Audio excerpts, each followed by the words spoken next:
మనుషులు ఇచ్చేటటువంటి సర్టిఫికేషన్ ఏదైతే ఉందో అది మనలను పరలోక రాజ్యానికి చేర్చదు. మనల్ని పరలోక రాజ్యానికి చేర్చేది అల్టిమేట్ గా దేవుడు ఇచ్చేటటువంటి సర్టిఫికేషన్. మరి దేవుడు మనల్ని చూసి వెర్రివాడా అనేటటువంటి సర్టిఫికేషన్ మనకి ఇచ్చాడు అంటే చాలా కష్టం. ఇక మన జీవితం నిత్యత్వంలో నరకానికి వెళ్ళిపోయేటటువంటి ప్రమాదం ఉంటుంది. మనుషుల దృష్టిలో ఈరోజు మనము బాగుండి ఉండవచ్చు, మనుషులు మనల్ని మెచ్చుకుంటూ ఉండవచ్చు, చాలా గొప్పవారని నానా రకాలుగా మాట్లాడుకుంటూ ఉండవచ్చు. దేవుడు నీ గురించి నా గురించి ఏమనుకుంటున్నాడు? మనుషుల దృష్టిలో మంచితనము దేవుని దృష్టిలో వెర్రితనం కావచ్చు. ఈరోజు వారిలో ఎందుకు దేవుడు వాడిని వెర్రివాడు అన్నాడు అది స్టడీ చేయాలి మనం కొద్దిగా. కనీసం 4-5 విషయాలు ఉన్నాయి, కానీ ఇప్పుడు మాత్రం ఒకటే తెలియ చెప్తాను. రేపు సమయాన్ని బట్టి మనం షేర్ చేసుకున్నాం. ఎందుకు దేవుడు అటువంటి వాడికి ఏ వెర్రితనం మనకు కనబడట్లేదు. చక్కగా వాడికి దేవుడు ఆశ్రయించాడు, బ్యాంకులో పెట్టుకున్నాడు, ఆశ్రయించి అనిపిస్తుంది మనకి. అది మన ఆలోచన, అది మన దృష్టికోణం. కానీ దేవుని దృష్టికోణంలో అది ఒక వెరితనం. ఎంత వెరితనం అంటే ఈ రాత్రి నువ్వు చచ్చిపోతున్నావరా అని అన్నారు. అంత వెరితనమా వాడిలో? ఏంటంటే వాడిలో ఉన్నటువంటి వెరితనం 5 విషయాలు ఉన్నాయి, కానీ ఒక విషయం మాత్రం చూద్దాం ఈ రోజు. ఆయన ఉన్నటువంటి వెరితనంలో మరియు ఆయన వారితో ఈ ఉపమానం చెప్పాను. ఒక ధనవంతుని భూమి సమృద్ధిగా పండెను, అందులో వెరితనం ఏమీ లేదు. సిస్టర్ గారు చెప్పినట్టుగా మరి కొన్ని సంవత్సరాలు 20 రూపాయలు జీతం వచ్చింది, తర్వాత 2 లక్షలు వచ్చింది. It is a foolish thing? No. దేవుడు తను ఆశీర్వదించడంలో వెరితనం ఏమీ లేదు. అవి పొందుకొట్టం ఆశీర్వదించడం, పొందుకొట్టలు వెరితనం లేదు. అప్పుడు అతడు నా పంట సమకూర్చుకొనుటకు నాకు స్థలము చాలదు కనుక నేనేమి చేతునని తనలో తాను ఆలోచించుకొని నేను ఇలాగు చేతను, నా కొట్లు విప్పి వాటికంటే గొప్ప వాటిని కట్టించి అందులో నా ధాన్యం అంతటిని నా ఆస్తిని సమకూర్చుకొని. ఇక్కడే మనోడు చిన్న మిస్టేక్ చేశాడు. దేవుడు ధాన్యం ఇచ్చాడు, విస్తారమైన ధాన్యం. ఎంత ధాన్యం అంటే పాత గోడౌన్లు వాడికి సరిపోలా, కొత్త గోడౌన్లు కట్టించుకున్నాడు. అంతగా దీవించాడు, అంతగా ఆశీర్వదించాడట. ఆశీర్వదిస్తే తనకు వచ్చినటువంటి ఆలోచన ఏమిటంటే ఈ ధాన్యం అంతటిని నేను గోడౌన్లో నిల్వ చేసుకోవాలి. ఇక్కడ ఒక రూల్ మిస్ అయిపోయాడు. ఏంటో తెలుసా రూల్? ధాన్యం అంతటిని దేవుడు నీకు ఇచ్చాడండి, అంతటిని నువ్వు దాచిపెట్టుకుంటావా? దాచిపెట్టుకోవడానికి వాక్యం ఒప్పుకోదు. ఒక సిద్ధాంతాన్ని మర్చిపోయా. దేవుడు తనకి ఇచ్చిన దానిని అంతటిని వాడు వాడుకోవడానికి వీలు లేదు. అందులో ఎంత వాడుకోవాలి? వాడి సొత్తు ఎంత? 90%. మిగిలిన 10% ఎవరిది? దేవుడిది. ఆ దేవుడి సొమ్ము కూడా వీడు ఏం చేస్తున్నాడు? గోడంలో పెడుతున్నాడు. అది వాడి కలుగుతాం. మనకి దేవుడు ఇచ్చినప్పుడు మనకి 1000 రూపాయలు ఇచ్చాడు అంటే ఆ నెల అందులో 900 రూపాయలు మాత్రమే మనది. 100 రూపాయలు ఎవరిది? దేవుడిది. వాడు అది మిస్ అయిపోయాడు. అంత చక్కగా అనుకుంటున్నాడు. చూడు, నా ధాన్యం అంతటిని కూడా దాచిపెట్టుకోవాలి అంటే ఏమి ఇవ్వకూడదు. ఇక ఈ దశమ భాగం ఇచ్చేటటువంటి అలవాటు ఈ ధనికుడికి లేకపోవడం వలన ఇంతగా ఆశీర్వదిస్తే ఎంత వచ్చినా వాడి అకౌంట్ లోనే వేసుకుంటున్నాడు, కానీ దేవుడికి ఇవ్వాల్సినటువంటిది దేవుడికి ఇవ్వటం లేదు. ఒకవేళ మనకు వచ్చేటటువంటి రాబడిలో మనము 100% వాడుకుంటూ ఉన్నట్లయితే ప్రజల దృష్టిలో మంచి వారము కావచ్చు, జ్ఞానము కలిగిన వారం కావచ్చు, ఎన్ని రకాలైన పేర్లను పెట్టవచ్చు ప్రజలు. కానీ నీవు 10 రూపాయలు ఇవ్వాల్సింది ఆ 10 రూపాయలు కూడా నువ్వే తినేసి దేవుని దృష్టిలో ఎవరన్నమాట? వీళ్ళు వెర్రివారు. మన సంపాదనలో మనకి 90 రూపాయల మీదనే మనకి ఆధిక్యత ఉంది, కానీ 10 రూపాయల మీద మనకి ఆధిక్యత లేదు. దేవుని డబ్బు, దానికి ఒక విధానం ఉంది. దేవుని డబ్బు చాలా మందికి దశమ భాగాలు తీసి దేవుని సంఘంలో వేసేటటువంటి అలవాటు ఉండదు. ఎందుకంటే కొన్నిసార్లు పరిస్థితులు అనుకూలపరచు. కొద్ది జీతాలను బట్టి, వారికి ఉన్నటువంటి ఆర్థిక సమస్యలను బట్టి వారు ఇవ్వలేకపోతారు. గుర్తుపెట్టుకోండి, మీకు 1000 రూపాయలు వచ్చింది, మరొకడికి 10,000 రూపాయలు వచ్చింది. దేవుడు మిమ్మల్ని 1000 రూపాయలు ఇవ్వమనటం లేదు. ఆ 1000 రూపాయలు అయితే అంటున్నాడు, 10 రూపాయలు ఇవ్వండి. 10,000 వచ్చిన 1000 రూపాయలు ఇస్తాడు. 10 రూపాయల గురించి మాత్రమే ఆయన కాన్సన్ట్రేట్ చేస్తూ ఉన్నాడు. దేవుడు ఎంత స్పష్టంగా చూడండి, అతన్ని వెరివాడు అంటున్నాడు. ప్రజల దృష్టిలో జ్ఞానం కలిగిన వాడు, ముందు చూపు కలిగిన వాడు, మంచి ఎడ్యుకేటెడే, కానీ వాడిలో ఒక దొంగ దాగి ఉన్నాడు. ఒక రహస్యమైనటువంటి పాపం వాడు చేస్తున్నాడు. ఏం చేస్తున్నాడంటే ఆ ధనమంతటిని వాడి కొరకే వాడుకుంటూ ఉన్నాడు. కానీ దేవుడు దాన్ని ఒప్పుకోడు. నీకు ఇచ్చినటువంటి సంపాదనలో 90 రూపాయలు మాత్రమే నీది, 90% మాత్రమే నీది, 10% దేవునిదని దేవుని యొక్క వాక్యం చెబుతుంది. చూద్దాము లేవియ కాండము 27వ అధ్యాయము 30వ వచనం. లేవియ కాండము 27వ అధ్యాయం 30వ వచనం. ఎవరైనా చదవచ్చు? లేకపోతే నేను చదువుతాను. భూధాన్యములలోనేమి, వృక్ష ఫలములలోనేమి, భూఫలములన్నిటిలో 10వ భాగం ఎవరి సొమ్ము? యెహోవా సొమ్ము. అది ఎవరికి ప్రతిష్టమైనది? అది యెహోవాకు ప్రతిష్ఠితమగును. 10వ భాగము దేవుని సొమ్ము అని దేవుని యొక్క వాక్యము చాలా స్పష్టంగా మాట్లాడుతుంది. ఈ దేవుని సొమ్ము మనము దొంగతనం మనం తింటే మనము దేవుని దృష్టిలో ఎవరమన్నమాట? వెర్రివాడమే.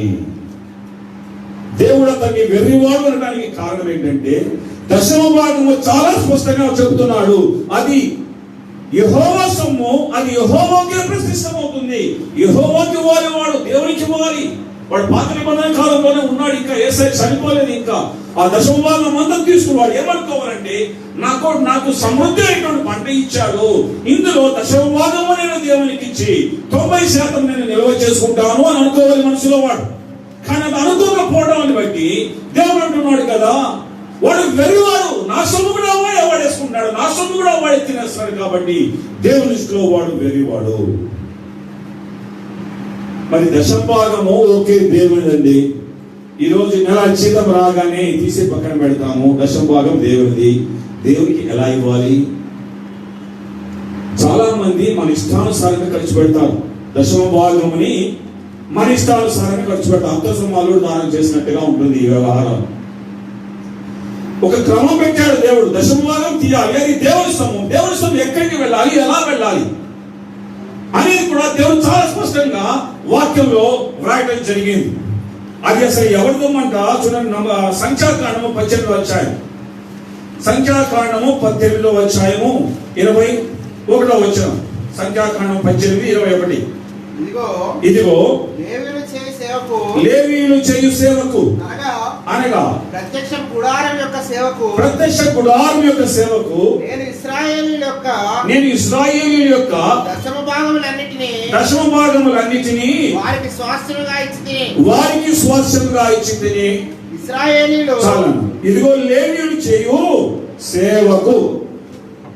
ఆ 10వ భాగము ఎవరిదట? అది సేవకు అంటే సేవకునిది. దేవునికి ఇవ్వడం అంటే ఏమిటంటే ఆ 10వ భాగము ఎవరికి తీసుకొని రావాలి? ఇదిగో లేవీయులు చేయు సేవకు 10వ భాగములన్నిటినీ వారికి స్వాస్థ్యముగా ఇచ్చాను. అంటే మన 10వ భాగము మరొకరి స్వాస్థ్యమట. అది మన ప్రాపర్టీ కాదది, దాని మీద మనకి రైట్ లేదట. అది మరొకరి స్వాస్థ్యమట. ఎవరి స్వాస్థ్యమట? అది సేవ చేసేటటువంటి వాడి స్వాస్థ్యం. అది ఈ ధనవంతుడు సేవ చేసేటటువంటి వాడి స్వాస్థ్యం కూడా వాడి స్వాస్థ్యంలోనే కలిపేసుకున్నాడు. కాబట్టి దేవుడు వాడిని చూసి ఏమన్నాడు? వెర్రివాడా అని అన్నాడు. రిచ్ ఫూల్ అని చెప్తూ ఉన్నాడు. 10వ భాగములు సేవ చేసేటటువంటి సేవకుని యొక్క స్వాస్థ్యం. ఇది రవి గారు చెప్పమంటే చెప్పమన్న వాక్యం కాదు. సేవకులు చెప్పమంటే నేను ఎప్పుడు చెప్పను. దేవుడు చెప్పమంటే ఆగను. నేను చెప్తున్నాను కదా, దేవుడు చెప్పమంటే సందర్భమా కాదా నేను ఇవన్నీ చూడను. కాబట్టి దేవుడు మనకున్నటువంటి చిన్న సంఘాలు ఏ ఒక్కసారి చేసుకోవడానికి ఈ రోజు దేవుడు మాట్లాడుతున్నాడో మాకు తెలియదు. మన జీవితాలు ఆశీర్వదించబడాలి అంటే, హల్లెలూయా, ఆశీర్వాదాలు రావాలి అంటే కొన్ని ప్రాక్టికల్ గా మన జీవితంలో మనము అలవాటు చేసుకోవాలి. దేవుడు చాలా స్పష్టంగా మాట్లాడుతున్నాడు. దేవుడు మనకి ఇచ్చేటువంటి స్వాస్థ్యములలో దేవుడు మనకి ఇచ్చినటువంటి జీతాలలో 90% నీది, 10% నీది కాదు. అది యెహోవా సొమ్ము. యెహోవా నువ్వేం చేసుకుంటావు అంటే నా సేవ చేసేటటువంటి సేవకుడికి దానంగా ఇవ్వండి అన్నాడండి. ఏమిటది? అది స్వాస్థ్యం, అది ఆయన ఆస్తి, అది దేవుని యొక్క వాక్యం సెలవిస్తుంది. చాలా మంది ఏమనుకుంటారంటే 50 మంది ఉన్నాం, తలా 1000 రూపాయలు వేస్తాం, నెలకి 50,000 రూపాయలు వస్తుంది, మనకేమో 10,000 రూపాయలు జీతం. పాస్టర్ గారికి ఎంత వచ్చేసింది? 50,000 వచ్చింది. నా మొబైల్ ఏమో 10,000 రూపాయలు, పాస్టర్ మొబైల్ ఏమో 30,000 రూపాయలు అని ఆలోచిస్తూ ఉంటాం, లెక్కలు కడుతూ ఉంటాం. పిచ్చి పిచ్చి లెక్కలన్నీ పక్కన పెట్టాలి మనం. ఇలాంటి లెక్కలన్నీ ఆయన స్వాస్థ్యం, అది ఆయన సొమ్ము, అది ఆయన ఇష్టానుసారంగా వాడుకుంటాను. లెక్క కట్టాలంటే చాలా మంది ఎన్ని లెక్కలు కడతారంటే దేవుని దగ్గరికి ఇచ్చేటప్పటికి ఎన్నో లెక్కలు వేసేస్తా ఉంటాం మనం. దేవుని సొమ్ము దేవునికి ఇచ్చేసేయండి అంతే. మరి ఏంటండి ఆయన నాకంటే విలాసవంతమైన జీవితం చూస్తున్నాం. ఇప్పుడు మనం చాలా మందిని చూస్తున్నాం, వాళ్ళకు కూడా సేవలో ఒకవేళ ఆ డబ్బుని వారు మిస్యూజ్ చేస్తే అదే 18వ అధ్యాయము సంఖ్యాకాండం 23వ వచనం చదవండి ఒకసారి. అయితే లేవీయులు ప్రత్యక్ష గుడారం యొక్క సేవ చేసి వారి సేవలోని దోషములకు తామే ఉత్తరవాదులై చాలండి. వారు సేవలో ఏదన్నా దోషం చేస్తే దేవుడికి వాళ్ళు లెక్క చెప్పుకుంటాం. మనం ఆలోచించాల్సింది అది కాదు. దేవుడు మనకు ఒక ఆజ్ఞనిచ్చాడు, ఆ ఆజ్ఞను పాటించాలి. 10వ భాగము దేవుని సొమ్ము, 10వ భాగము దైవ సేవకుని యొక్క స్వాస్థ్యము. దైవ సేవకుడు నా డబ్బులు తీసుకొని మిస్యూజ్ చేస్తాడు. నీ డబ్బు ఏంటండి? అది మన డబ్బా. అది డబ్బు ఎవరిది? నో, దేవుడిది కాదు. ఎవరిది? ఏమంటే ఆయన సొమ్ము ఆయన ఇష్టం వచ్చినట్టు వాడుకుంటాడు. అది నీకన్నా తప్పు చేశాడా తాట ఆయన తీస్తాడు, మనకు అది అదే అన్నాడు కదా. సేవకుడు ఏదన్నా ఉండేటటువంటి లోపాలు ఏదన్నా ఉంటే, తన సేవలో లోపాలు ఉన్నట్లయితే, ఖర్చు పెట్టే విషయం లోపాలు ఉన్నట్లయితే ఆయనతో నేను డీల్ చేస్తా, మీరు కాదు డీల్ చేస్తారు అనేది ఒక హెచ్చరిక చేస్తూ ఉన్నాడు. 10వ భాగం దేవుని సొమ్ము, అది సేవకుడి యొక్క స్వాస్థ్యం, అది ఇన్హెరిటెన్స్. అది స్వాస్థ్యం అని ఒకరోజు మనం ఒక గొప్ప స్వాస్థ్యాన్ని దాన్ని స్వతంత్రించుకోబోతూ ఉన్నాం. అది ఆయన స్వాస్థ్యం. అది కాబట్టి మనం ఎటువంటి దాని గురించి ఆలోచించాల్సినటువంటి తప్పుడు పని మనం చేయలేకూడదు. చాలా మందికి కొంత ఒక అభిప్రాయం ఉంది, ఇది పాత నిబంధన బోధండి, కొత్త నిబంధనలు ఒక 10వ భాగం గురించి ఎక్కడ చెప్పలేదండి. కొత్త నిబంధన సిద్ధాంతం చెప్పారంటే మీ గుండె జాడి కిందకు వస్తుంది. దానికి అప్పుడు మనం ఏమంటామంటే వద్దులేండి, ఓటీకి వెళ్ళిపోదాం, ఓటేసి కంటే బెటర్ అని అంటామా. ఎందుకంటే అది కూడా చూపిస్తా, టైం వచ్చింది కాబట్టి. చాలా మందికి అభిప్రాయం ఉంది. చాలా మంది గొప్ప గొప్ప దైవజనులు కూడా ఏం చెప్తారంటే సంఘానికి సంబంధించిన 10వ భాగం వర్తించడాన్ని యేసు ప్రభు ఎక్కడ చెప్పలేదండి. చూడండి, యేసు ప్రభు దాని గురించి ప్రస్తావించాడో లేదో మత్తయి సువార్త 23వ అధ్యాయము 23వ వచనం. మత్తయి సువార్త 23వ అధ్యాయం 23వ వచనం. అయ్యో వేషధారులైన శాస్త్రులారా, పరిసయ్యులారా, మీరు పుదీనాలోను సోపులోను జీలకర్రలోను 10వ వంతు చెల్లించి ధర్మశాస్త్రములో ప్రధానమైన విషయములను అనగా న్యాయమును కనికరమును విశ్వాసమును విడిచిపెట్టింది. వాటిని మానక వీటిని చేయవలసి ఉండెను. అక్కడ ఉండేటటువంటి శాస్త్రులకి పరిసయ్యులకి ఉన్నటువంటి అలవాటు ఏంటంటే వారు అన్నిటిలో 10వ భాగం ఇస్తారు. పుదీనాలో కూడా ఇస్తారు, సోంపులో కూడా ఇస్తారు, జీలకర్రలో కూడా ఇస్తారు. అన్నిటిలో 10వ భాగం ఇచ్చేటటువంటి వారు. యేసు ప్రభు వాళ్ళకు అంటున్నారు, మీరు పుదీనాలో 10వ భాగం ఇస్తున్నారు, సోంపులో 10వ భాగం ఇస్తున్నారు, జీలకర్రలో 10వ భాగం ఇస్తున్నారు. కాబట్టి ఇప్పుడు తరం మారిపోయింది, పాత తరం గతించిపోయింది, కొత్త తరం వచ్చింది. కాబట్టి వాటిని మానేయండి అన్నాడండి. ఏమన్నది అక్కడ? వాటిని మానక అంటే 10వ భాగం మానేయమన్నాడా యేసు ప్రభు? కంటిన్యూ చేయమన్నాడు. వాటిని మానక దానికి తోడు కూడా యాడ్ చేయన్నాడే కానీ మీ శాస్త్రం పరిశీలన పాత నిబంధన మనుషులారా, కొత్త నిబంధన వచ్చేసింది. కొత్త నిబంధన దశమ భాగం లేదు ఇక మీకు. కాబట్టి దశమ భాగం తీసేయడం అనగా వాటిని చేయించు, దశమ భాగాన్ని చేయించు, ఇంకొన్ని యాడ్ చేసుకొని మీ జీవితాలకు అని చెప్పాడు. కొత్త నిబంధనలో మరి దశమ భాగం గురించి మాట్లాడలేదు అనేటటువంటి అనుమానం ఏదైనా ఉన్నట్లయితే దేవుడి వాక్యాన్ని చూపిస్తున్నాడు. సంఘానికి వచ్చేసరికి ఎక్కడ కూడా మీకు మాట కనబడదు. పౌలు ఎప్పుడు కూడా దశమ భాగాల గురించి మాట్లాడలా. పౌలు ఏం చెప్పాడో గుండె గట్టిగా పట్టుకుని చేతులు జారిపోయిందంటే మళ్ళీ పంచాయతీ. మొదటి కొరింథీ రాసిన మొదటి పత్రిక 16వ అధ్యాయం 2వ వచనం. నేను వచ్చినప్పుడు చందా పోగు చేయకుండా ప్రతి ఆదివారమున మీలో ప్రతివాడును తాను వర్ధిల్లిన కొలది దశమ భాగములు ఇచ్చుడి, ఇవ్వండి అన్నాడండి. తాను వర్ధిల్లిన కొలది తన యొక్క కొంత సొమ్ము నిలువ చేయవలెను. చాలండి. ఇక్కడ దశమ భాగం గురించి మాట్లాడ. ప్రతి ఆదివారం నాడు ఎంత డబ్బులు తీసుకుని రావాలట? వర్ధిల్లిన కొలది. అంటే దాని అర్థం ఏంటో తెలుసా? Is it less than 10% or more than 10%? ఏది బెటర్ అంటారు మనకి? పాత నిబంధనకి వెళ్దామా, కొత్త నిబంధనకి వెళ్దామా? కనీసం పాత నిబంధనకి వెళ్దామా? సిగ్గు కాపాడుకుందాం. ఏమండి? వర్ధిల్లిన కొలది అంటే ఏంటో తెలుసా? ఒకప్పుడు నాకు 10,000 రూపాయలు జీతం అండి. ఆ రోజు 1,000 రూపాయలు ఇచ్చానండి. ఈరోజు 1,00,000 రూపాయలు జీతం. అంటే 90,000 నాకు జీతం పెరిగిందండి. 90,000 నాకు జీతం పెరిగితే 9,000 ఇచ్చేది దేవుడికి. ఏమన్నా తెలుసా పౌలు? మీ దశమ భాగాలు తీసి డస్ట్బిన్లో వేయండి. ఏం కావాలి నూతన నిబంధనలో? వర్ధిల్లే కొలది ఇస్తూ పోండి. హల్లెలూయా. ఎంతో మంది 50% ఇచ్చిన వాళ్ళు ఉన్నారు, 60% ఇచ్చిన వాళ్ళు ఉన్నారు. నా జీవితంలో కూడా ఒక్కొక్కసారి మాకు ఏముండదు, మిగతా 50% వెళ్ళిపోద్ది, 60% వెళ్ళిపోద్ది. పోయి ఉంటే ఆలోచిస్తూనే ఉంటాం అనుకుంటామే కానీ లెక్కలు కట్టమండి. ఏది బెటర్ అంటారు ఇప్పుడు? ఓటీ బెటరా, ఎన్టీ బెటరా? మనకి ఓటీ అన్నా కనీసం దానికన్నా మనము విధేయత చూపిద్దాం. మనకి న్యూ టెస్టిమెంట్ మనం భరించలేము, ఇవ్వాలి మనం తప్పనిసరిగా. ఎందుకంటే దేవుని వాక్యం చెబుతుంది.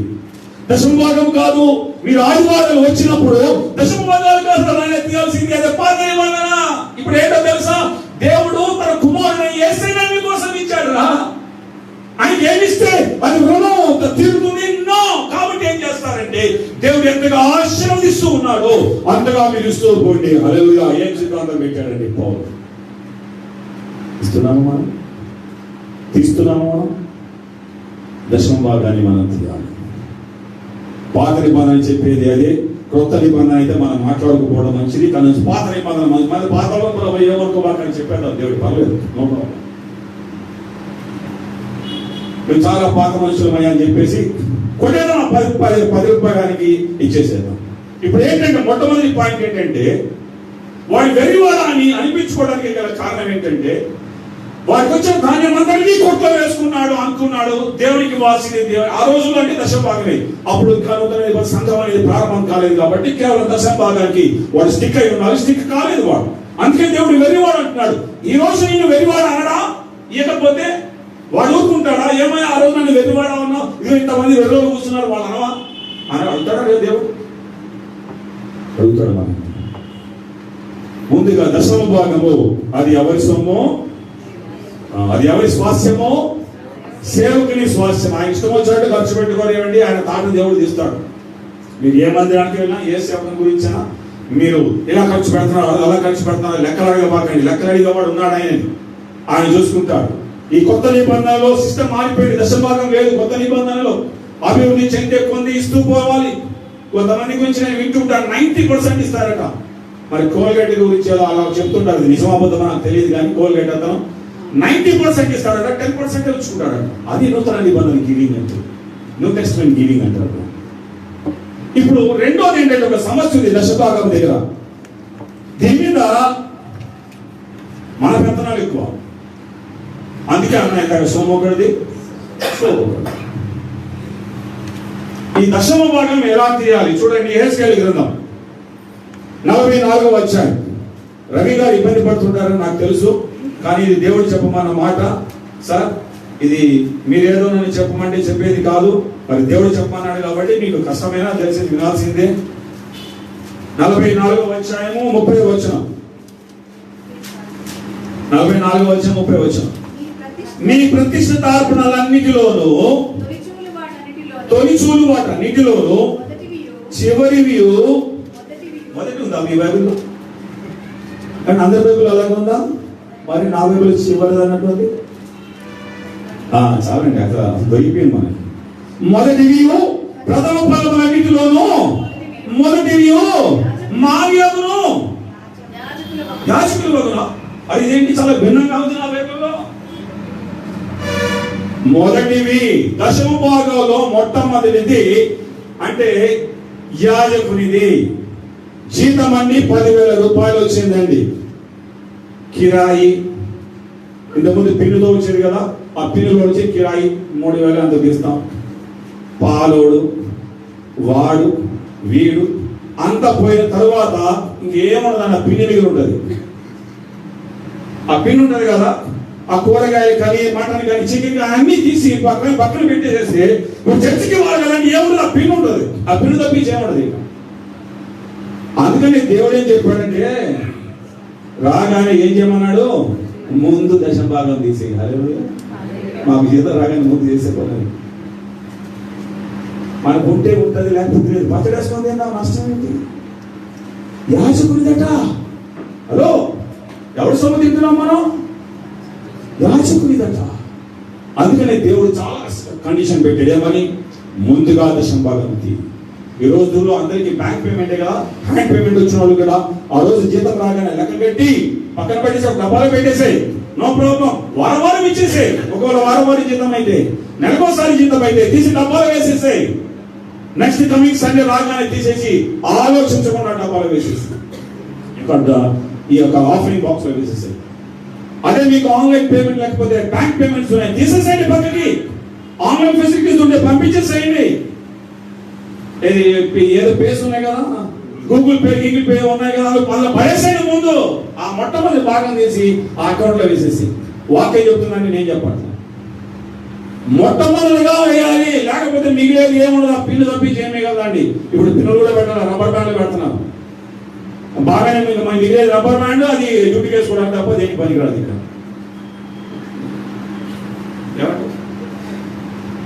మరి ఎంతవరకు మనము ప్రాక్టికల్ గా ఉండాలి సార్? క్రైస్తవ జీవితం ప్రాక్టికల్ గా ఉండాలి. ఊరికే వినేసేసి వెళ్ళిపోవడం కాదు, అందులో భాగమైపోవాలి. ఆ వాక్యం మనలో లీనమైపోవాలి, ఆ వాక్యంలో మనం భాగమైపోవాలి. అంతే. తప్పనిసరిగా మొట్టమొదటిగా తీయాలి, లేకపోతే నీ వల్ల కాదు. నీ కష్టంగానే ఉంటుంది, నాకు తెలుసు. నీకు వచ్చే జీతం తక్కువ కావచ్చు, నీకు వచ్చిన సమస్యలు ఎక్కువ కావచ్చు. కానీ ఒకసారి ఇచ్చి చూడండి సార్. రుచి చూసి గీతని యెహోవాతో పాటలు పాడడం కాదు, రుచి చూసారా నిజంగా? రుచి చూడండి. మొట్టమొదటిగా తీయాలి, ఇది దేవుడు ఇచ్చేటటువంటి షరతు. తీసిన తర్వాత ఏం చేయాలంటే, ఒకవేళ మీరు తీసేశారు 10,000 రూపాయల జీతంలో 1,000 రూపాయలు తీశారు. తీసి ఆలోచిస్తారు, ఇది రవి గారికి అంత అవసరం అంటారా? ముందు పని చేద్దాం, పలానా వాడికి పంపిద్దాం, వాడు టీవీ ప్రోగ్రామ్ లో చాలా ఉన్నాయి, వాడికి 100 పంపిద్దాం. ఈ స్వస్థపరిచేవాడు అక్కడ ఉన్నాడు, వాడికో 100 పంపిద్దాం, వీడికో 100 పంపిద్దాం, ఆడికో 100 పంపిద్దాం. సొమ్ము ఎవరిదండి? ఎవరిది సార్? పెత్తనాలు ఎవరు చేస్తారండి? అధికారం ఉందా మీకు? మీ ఇష్టం వచ్చినట్టుగా పంచారాలు చేసుకోవడానికి 90 రూపాయలు ఉందిగా, ఎవరికైనా ఇచ్చుకోండి. దేవుడు ఏమడదు. మీ 90 రూపాయలు ఉందిగా, ఎవరికి పంచుకో. ఆ ఉప్పల్ సెంటర్లో పోయి పనిచేసి అందరికి దేవుడు ఏమడగడు. అది పంచుతామండి, అమ్మో నా సొమ్ముది. దశమ భాగము సేవకుని సొమ్ము. సేవకుని సొమ్ము ఎక్కడికి రావాలో తెలుసా? మలాకి గ్రంథము 3వ అధ్యాయం. మలాకి గ్రంథము 3వ అధ్యాయం 10వ వచనం. నా మందిరములో ఆహారం వండునట్లు 10వ భాగమంతయు మీరు నా మందిరపు నిధిలోనికి తీసుకొని రండి. సెంటర్ లో నిలబడి పనిచేయండి అందండి. ఎక్కడ తీసుకొని రావాలన్నా? నా మందిరములో ఆహారం ఉండాలి. ఉండునట్లు 10వ భాగం అంతయు మీరు నా మందిరపు నిధిలోనికి తీసుకొని రండి. హల్లెలూయా, హల్లెలూయా. ఎక్కడ తీసుకుని రావాలట? 10వ భాగం తీసిన తర్వాత ఎక్కడ తీసుకుని రావాలట? నీవు ఏ సంఘానికి వెళుతున్నావో ఆ సంఘంలో వెయ్యాలి. అంతేగాని పెత్తనాలు చేయకూడదండి. ఉదాహరణకి మీ దగ్గర నేను 10,000 తీసుకున్నానండి. 10,000 తీసేసుకొని మళ్ళీ నేను రిటర్న్ ఇవ్వాలి. 10,000 మీద అది మీద మీకు బాగా డబ్బు ఉంది. మరి నీకు డబ్బు ఉంది కదా అని మీ సొమ్ము నేను పంచితే మీరు ఊరుకుంటారా? మరి దేవుడు సొమ్ము పంచితే దేవుడు ఊరుకుంటాడా? అందుకే మనం ఆస్వాదించబడలేకపోతున్నాం. నా మందిరములో తన దమ్ము సమృద్ధి ఉండినట్లుగా మీ 10వ భాగములన్నిటినీ నా సన్నిధిలోకి తీసుకొని రండి, నా సంఘంలోనికి తీసుకొని రండి. మీరు ఏ సంఘానికి వెళ్తున్నారో ఆ సంఘంలో వేయండి 10వ భాగాలు. అంతేగాని పంచకాలు కాదండి. మీకు టీవీ ప్రోగ్రామ్ కి స్పాన్సర్ చేయాలంటే నేను ఆపను. స్పాన్సర్ చేయండి, 90 రూపాయలు స్పాన్సర్ చేయండి, 10 రూపాయలు కాదు. 10 రూపాయలు మీది కాదు, సేవకుని స్వాస్యం అది. అది యాజకునికి చెందవలసినది. కాబట్టి అది ఎక్కడికి రావాలో కూడా చాలా స్పష్టంగా చెప్తున్నాడు.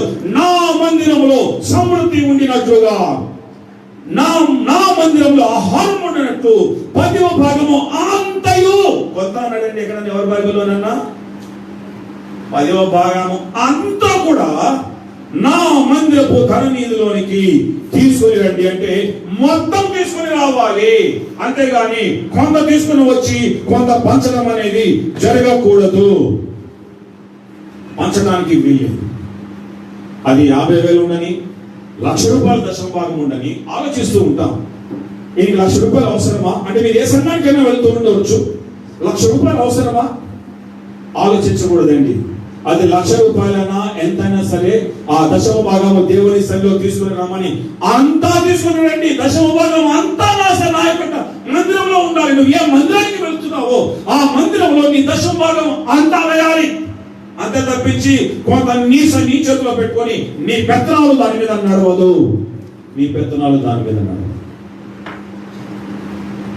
ఎందుకంటే ఒకడెవడో 5 స్టార్ హోటల్లో ఇడ్లీ తినడానికి వెళ్ళాడట. కిటికీ పక్కన కూర్చొని పాప ఇడ్లీ తింటా ఉంటే 5 అంతస్తుల బిల్డింగ్ నుంచి కింద చూస్తుంటే ఆ రోడ్డు పక్కనే ఒక పాక వేసిందంట, తాటాకలది. వాడి ఇడ్లీలు అమ్ముతున్నాడట. వాడిని చూసి వీడికి ఎక్కడ లేని బాధ వచ్చేసింది. అయ్యో పాపం, వాడు ఎంత కష్టపడుతున్నాడు కదా అని చెప్పి అంత తినేసిన తర్వాత బిల్లు ఇచ్చాడట. బిల్లు ఇచ్చిన తర్వాత వాడు అన్నాడంట, మీకేమయ్యా 5 అంతస్తుల బిల్లీలో ఉన్నారు, మీకేమంత అవసరమా ఇది? ఇదిగో చూడు పాపం, వాడు కదా పేదోడు ఉన్నాడు, నేను ఒక పని చేస్తా, తింటే తిన్నాను కానీ మీ దగ్గర బిల్లు వాడికి పే చేస్తా. ఏమంటాడండి వాడు? బాబు అంటూ 90 అటు ఉంది, అటు పద అంటాడు. తిన్న దగ్గర నీకు అంత చాలా ఉంటే అక్కడ పోయి తిను. నువ్వు ఇక్కడ తిన్నావు కాబట్టి ఇక్కడ బిల్లు కట్టాలి. నువ్వు ఏ సంఘానికి వెళ్తున్నావో ఆ సంఘానికి బిల్లు కట్టాల్సిందే. అంతే తప్పించి వేరే సంఘానికి బిల్లు కట్టాల్సిన పని మీకు లేదు. దేవుడు మిమ్మల్ని అడగడం కూడా ఎందుకు కట్టలేదని చెప్పి ఆ సంఘానికి మీరు ఎందుకు సపోర్ట్ చేయలేదు?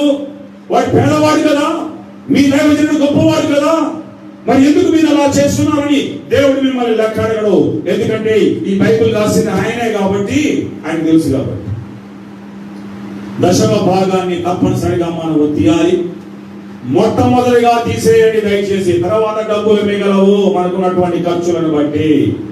ముందు తీసి అవతల పెట్టండి, పక్కన పెట్టండి. ఆ తర్వాత దేవుని మందిరంలోనికి మొత్తం తీసుకుని రండి. 1 రూపాయి కూడా మనము దాచిపెట్టకుండా తీసుకుని వచ్చి దేవుని సన్నిధిలో మొత్తము ఇవ్వాలి. మేము ఇవ్వమండి, ఇవ్వము.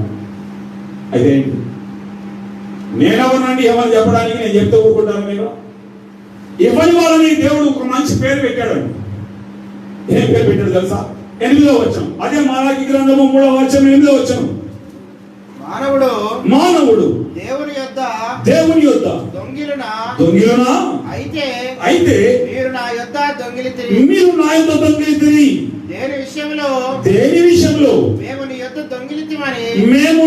దొంగిలితిమని మీరందరూ 10వ భాగమును ప్రతిష్ఠితార్పణలను ఇయ్యక దొంగిలితిరి. మీకు అర్థమైపోయింది అనుకుంటా. దీని ఎక్స్ప్లెనేషన్ అవసరం లేదు అనుకుంటా నేను. మానవుడు దేవుని యొక్క దొంగిలినా, ఏమండి, ఎవరైనా సరే ఎంత గజవంగనన్నా తీసుకొని రండి, దేవుడు జోబు కత్తిస్తాడని ఎవడన్నా? అది సాధ్యమవుతుందా? సాధారణంగా దొంగ అంటే ఏంటంటే, ఈ జోబు దొంగ గురించి మాట్లాడుకుందాం. వాడు ఎక్కడ ఉంటాడు కదా, సినిమా హాల్ దగ్గర ఉంటాడు. బాబు సినిమా హాల్ దగ్గర లేకపోతే రైల్వే స్టేషన్ దగ్గర బాగా ఇక్కడ ప్రజలు గుంపు కూడి ఉంటారో అక్కడ ఉంటారు. ఎందుకంటే ప్రజలు బాగా క్రికెట్స్ ఉంటారు కాబట్టి వాడు కూడా ఒక ప్రజలాగా దూరిపోతాడు. ఎవరో జోబు తింటే తక్కువ కట్ చేస్తాడు, అందులో డబ్బులు వేసుకుని వెళ్ళిపోతాడు. వాడికి ఏమో పాప సినిమా కష్టాలు ఉంటాయి. ఎట్లాంటి కష్టాలు? వాళ్ళ నాన్న మంచాన పడి ఉంటాడు, వాళ్ళ అమ్మ రోగిస్తే ఉంటుంది, వాళ్ళ అక్క పాప పిల్ల విధవరాలు అయిపోయి ఇద్దరు పిల్లలతో సినిమాలో టీవీలో చూపిస్తుంటారు కదా. వాడి కష్టాలు వాడిని బట్టి వాడు ఏదో చేస్తున్నాడండి. వాడు మనుషుల జోబు కొడుతున్నాడు. ఇక్కడ దేవుడు ఏమంటున్నాడు తెలుసా? మానవుడు దేవుని యొక్క దొంగిలినా అంటే అమ్మో దేవుడి దగ్గర దొంగతనం చేయడమా? Impossible. But it is possible only the church. అంటే దశమ భాగం ఇవ్వని వాడికి దేవుడు పెట్టిన ముద్దు పేరేమిటో చెప్పండి? దొంగ. మలాకి కాబట్టి దొంగ అని రాశాడు. కానీ మలాకి స్థానంలో దేవుడు నన్ను పెట్టినట్లయితే, ప్రభా నువ్వు చెప్పేది నువ్వు చెప్పు, నేను రాస్తాను కానీ దొంగ కాదు, గజ దొంగ. ఎందుకు చెప్పరా? దొంగకు అవమానం అండి. వాడికి దొంగని పేరు పెట్టి మనకి దొంగని పేరు పెడితే దొంగకు అవమానం. వాడికి సినిమా కష్టాలు ఉన్నాయి, దొంగతనం చేశాడండి. అది కూడా వాడు ఎవరు జోబు కొట్టేశాడు? మనిషి జోబు కొట్టాడు. కానీ నేటి సంఘాలలో ఎవరి జోబులు కొడుతున్నామండి? మనం దేవుడి జోబే కత్తిరించేస్తున్నామండి. ఏమండి? మనిషి జోబు కత్తిరించేవాడు దొంగ, దేవుడి జోబు కత్తిరించేవాడు దొంగ. అంటే వాడు ఊరుకుంటాడండి?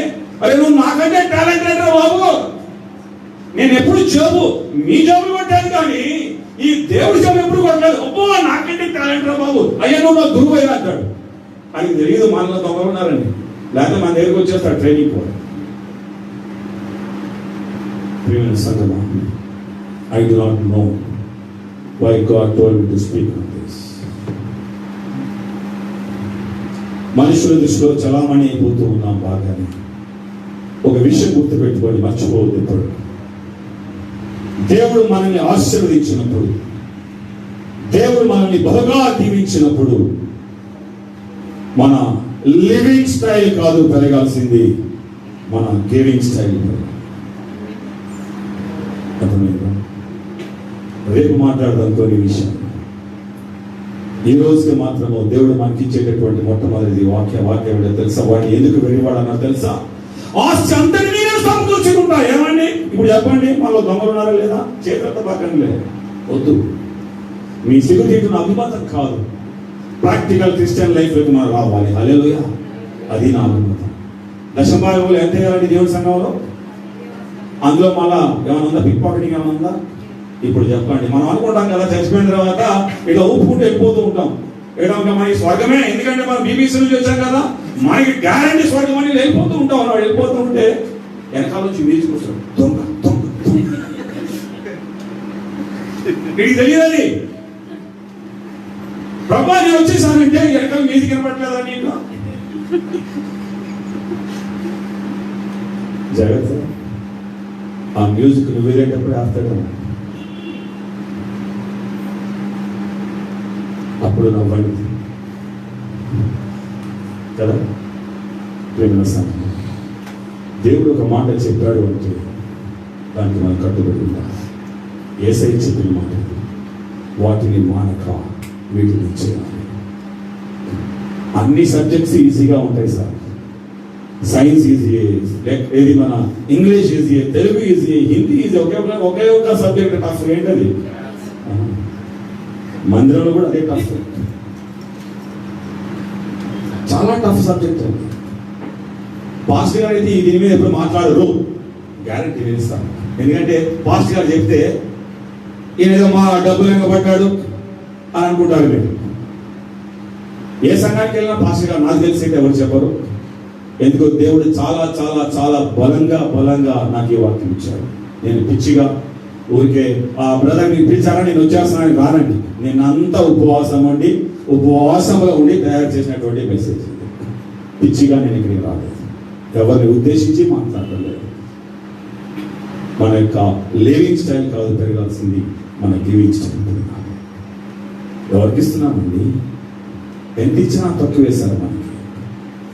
ఈ రకంగా ఇవ్వటం ద్వారా జరిగేటటువంటిది ఏమిటి అంటే అదే 10వ వచనం నుంచి మలాకి 3:10, నా మందిరములో ఆహారముండునట్లు 10వ భాగం అంతయు మీరు నా మందిరపు నిధిలోనికి తీసుకుని రండి. దీని చేసి మీరు నన్ను శోధించిన యెడల నేను ఆకాశపు వాకిళ్లను విప్పి పట్టజాలనంత విస్తారముగా దీవెనలు కుమ్మరించేదనని సైన్యములకు అధిపతి యెహోవా సెలవిచ్చుచున్నాడు. మీ పంటను తినివే పురుగులను నేను గద్దిస్తాను, అవి మీ భూ పంటను నాశనం చేయవు. మీ ద్రాక్ష చెట్లు అకాల ఫలములను రాల్పనీయుండునని సైన్యములకు అధిపతి యెహోవా సెలవిచ్చుచున్నాడు. అప్పుడు ఆనందకరమైన దేశంలో మీరు నివసించు కనుక అన్య జనులందరూ మిమ్మల్ని చూసి ధన్యులు. ఎప్పుడంటారో తెలుసా? ఆకాశపు వాక్యలు విప్పాలి, వీడు మాత్రం గుప్పిడి పడి. మనం గుప్పిడిప్పం కానీ దేవుడు ఏమి ఇప్పాలా? ఆకాశపు వాక్యలు ఇవ్వాలా? మనం ఏం కాసుకొని కూర్చుంటే మన పడుతుంది? ఏం పడమంది. మన ఆకాశపు వాక్యాలు విప్పబడాలి అంటే చిన్న లాజిక్ ప్రిన్సిపల్ చెప్పాడు దేవుడు. ఏంటో తెలుసా? నా మందిరపు ధన నిధులకి మీ దశభాగం తీసుకురా. ఈ వాగ్దానం ఇచ్చినాడు జాన్ పాల్ కాదండి, మాట్లాడి వెళ్ళిపోవడానికి. మాట తప్పండి. ఇవి మా అనుభవాలు. ఈరోజు పట్టజాలని విస్తారమైనటువంటి ఆశీర్వాదాలు మనకి ఇంటి మీదకి రావాలి అంటే 10వ భాగం అనేది అది దేవుని సొమ్ము. చాలా మంది కానుకలు వేసేటప్పుడు పాటలు పాడుతుంటారు. ఏమని? నీ ధనము నీ ఘనము. అందరు క్యూలో ఉంటారు కదా. నీ ధనము నీ ఘనము పాట కూడా తప్పు రాశాడు. అంత క్యూలో వస్తుండే చందా వేయడానికి. నీ ఘనము నీ ధనము. మరి ఈడిది నా ధనము నా ధనము ప్రభు యేసుదే అని పాడగలిగారు. ఈ రోజుకి ఈ ఒక్క మా విషయం దగ్గర నేను ఆపడానికి ఇష్టపడుతున్నాను. దేవుని దృష్టిలో మనం వెలివారంగా ఉన్నామా, లేకపోతే దేవుని దృష్టిలో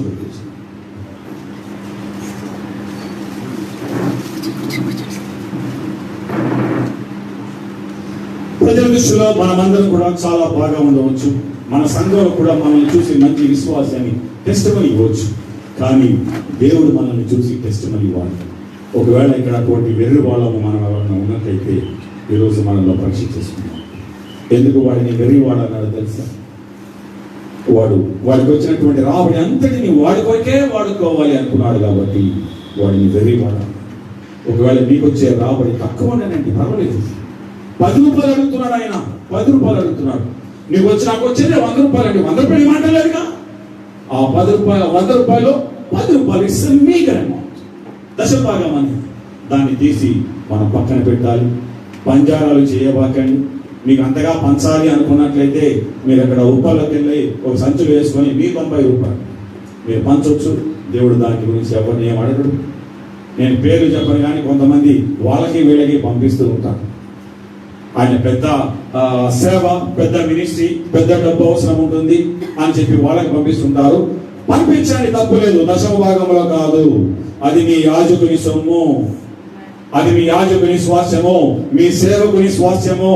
అది ఆయనకి మాత్రమే చెందుతుంది తప్ప అది మరొకరికి చెందడానికి వీలు లేదు. నీవు దేవుని సొమ్ము తింటే నీవెవరు అన్నమాట? లేదండి, వాడు బాధపడతాడు.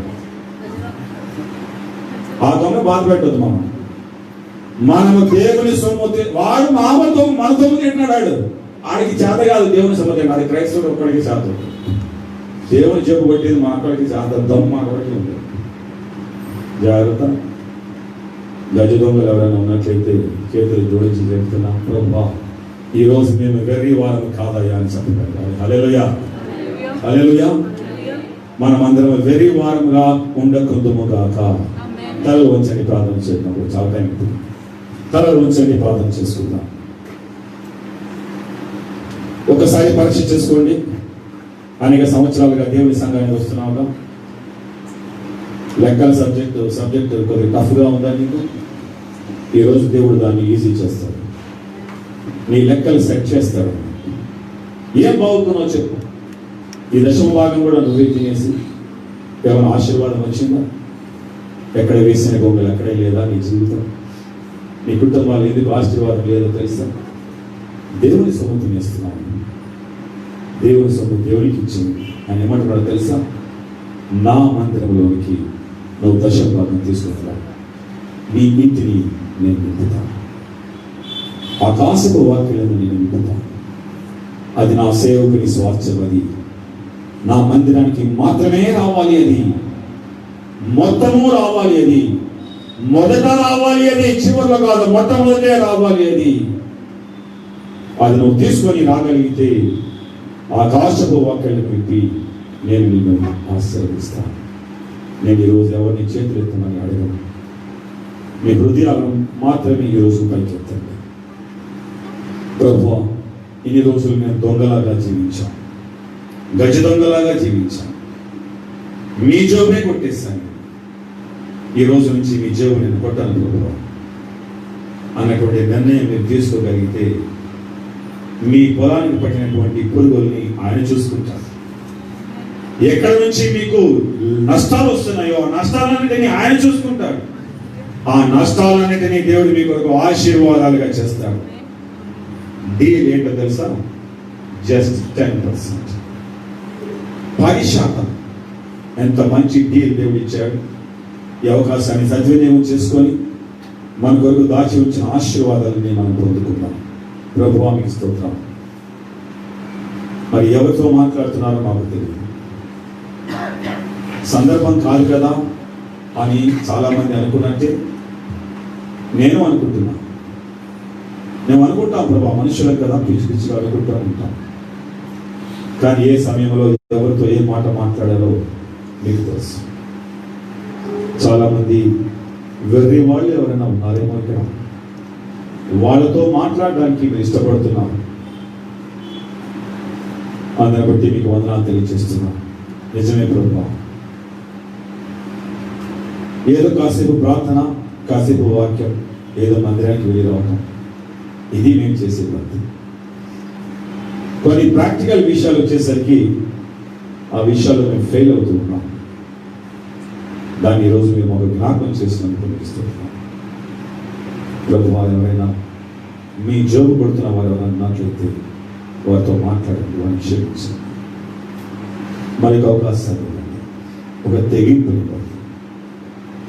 ఇది నా దేవుని సొమ్ము, నా సేవకుని సొమ్ము, నా సేవకుని స్వాస్థ్యం, దీని మీద నాకు అధికారం లేదు అన్నటువంటి భావనతో రేపు నా ప్రభు నూతనమైన నెల ప్రారంభం కాబోతుంది. రేపటి నుంచే ప్రభా మీరు ఆ యొక్క అలవాటుని ప్రారంభం చేయడానికి వారికి సహాయించింది. ఈ నెల జీతంతోనే మొట్టమొదటిగా తీసేటటువంటి అలవాటును వారికి నేర్పించింది. మా కొరకు దాచి ఉంచిన ఆశీర్వాదాలు పొందుకోగలిగినట్లుగా మమ్మల్ని అందరినీ కూడా నా ప్రభావ ఇచ్చేవారిగా చేయండి. మీ దాసురాన్ని బట్టి నా ప్రభావ, తెరేసా సిస్టర్ బట్టి మీ పాదాలు పొందాం. తన జీవితంలో ప్రభావ మీరు జరిగించినటువంటి ప్రతి విధమైన ఆశ్చర్య కార్యాన్ని బట్టి, అద్భుత కార్యాన్ని బట్టి, ఆశీర్వాదకరమైనటువంటి కార్యాలను బట్టి నా ప్రభావం మిమ్మల్ని స్తుతిస్తూ ఉన్నాం, మిమ్మల్ని ఆరాధిస్తూ ఉన్నాం. ప్రభావ నిజంగా శక్తి కలిగినటువంటి దేవుడిగా మీ దాసురాలతోటి నా ప్రభావ 50 సంవత్సరాలు మీరు ఉండి, కఠినమైన పరిస్థితుల్లో కూడా నా ప్రభావ చాలిన దేవుడిగా మీరుండి, వేళ్ళు తట్టి ధైర్యపరిచి ముందుకు నడిపించి ప్రభావ ఈ రోజు ఒక సాక్షిగా మీరు నిలబెట్టుకున్నందుకు మీకు వందనాలు తెలియజేసుకుంటున్నాను. మీ దాసులు చిట్టిగా ఉంటారు ప్రభావ, వారికి అనుగ్రహించబడినటువంటి బిడ్డలు బట్టి కూడా మీకు వందనాలు. వారి జీవితంలో ఎన్నో మేలులు చేశారు ప్రభావ, అందరి బట్టి మీకు స్తుతిస్తున్నాం. రానున్న రోజుల్లో కూడా నా ప్రభావ ఒక ఆశీర్వాదమైనటువంటి భవిష్యత్తును మీరు అనుగ్రహించి సహాయించండి. వాక్యాన్ని నీరు కట్టి ఫలింప చేసి కృపను చూపమని ఎప్పుడైతే మీ చేతులకు అప్పగించుకుంటూ యేసు నామమున ప్రార్థించి వెళ్ళి వచ్చున్నాము తండ్రి. ఆమేన్.